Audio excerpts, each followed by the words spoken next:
Aujourd'hui, je vais faire une vidéo qui s'adresse aux jeunes professionnels immigrants quand ils ont terminé leurs études. Tu vas voir que le jeune était très humble quand il était aux études parce qu'il n'avait pas assez de moyens. Mais quand il finit ses études, on dirait que c'est une autre personne. J'étais en train d'enlever les feuilles en arrière de chez moi. Je me suis dit, je vais aujourd'hui m'asseoir pour vous parler de ça. Et après, je vais continuer à enlever les feuilles maintenant en avant. Qu'est-ce qui vous prend de changer en fait? Qu'est-ce qui fait en sorte que vous changez? C'est que vous commencez à avoir un salaire. Vous avez maintenant la possibilité de prendre une voiture à crédit, avoir une hypothèque. C'est ça qui vous change? Donc en fait, c'est le fait que tu sois à crédit pour t'endetter qui fait en sorte que tu commences à changer. Tu commences à monter sur la tête des autres, c'est ça? Qui t'a dit que l'endettement, c'est l'enrichissement? Il faut m'expliquer. Parce que je vois dans la communauté afro-caribéenne que quand un jeune a fini ses études et qu'il est maintenant devenu un travailleur, il change complètement, il devient prétentieux, il devient orgueilleux, il ne respecte plus les gens.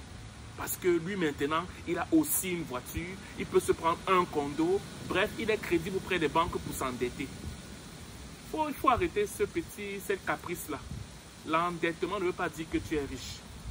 Tu es en train d'entrer dans un palier de la vie où ce sont maintenant des responsabilités.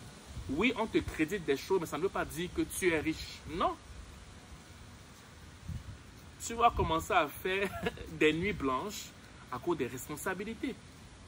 Tu vas te rendre compte que le salaire ne suffit pas. Quand tu vas commencer à avoir 1, 2, 3 enfants, tu vas devoir les manager. Tu vas voir que ton salaire ne suffit pas. Quand tu vas commencer à te rendre compte que tu n'auras pas les mêmes arguments avec ton conjoint ou ta conjointe, tu vas voir que ça ne suffit pas. Tu vas voir que des fois, tu peux avoir une idée que tu trouves juste. Ton conjoint ou ta conjointe trouve que l'idée n'est pas juste. Il faut commencer à vous mélanger. Bref, plus les années vont avancer, plus tu vas te rendre compte que ce que tu as comme bien, qui te donnait l'impression que tu as réussi dans la vie, ce n'est rien. Et que c'est même peu. Donc arrête d'être orgueilleux à cause de ce que tu as. Parce que ce n'est rien. Arrête ça. Ce sont les enfantillages. Tu vas regretter après. Ne méprise pas celui qui n'a pas. Parce que toi, tu as maintenant fini tes études, tu es maintenant professionnel. Et tu juges que ce n'est plus quelqu'un de ton niveau. Ce sont des bêtises. Ce sont des bêtises. Parce que tu n'auras jamais assez. Tu n'auras jamais assez. Et tu vas même voir certaines personnes qui ne vont même pas avoir d'enfants sous prétexte que la vie est devenue chère parce que la personne veut manger elle-même. Elle ne veut pas concevoir. Elle se dit que non, faire des enfants, c'est égoïste. Moi, je voulais simplement sensibiliser.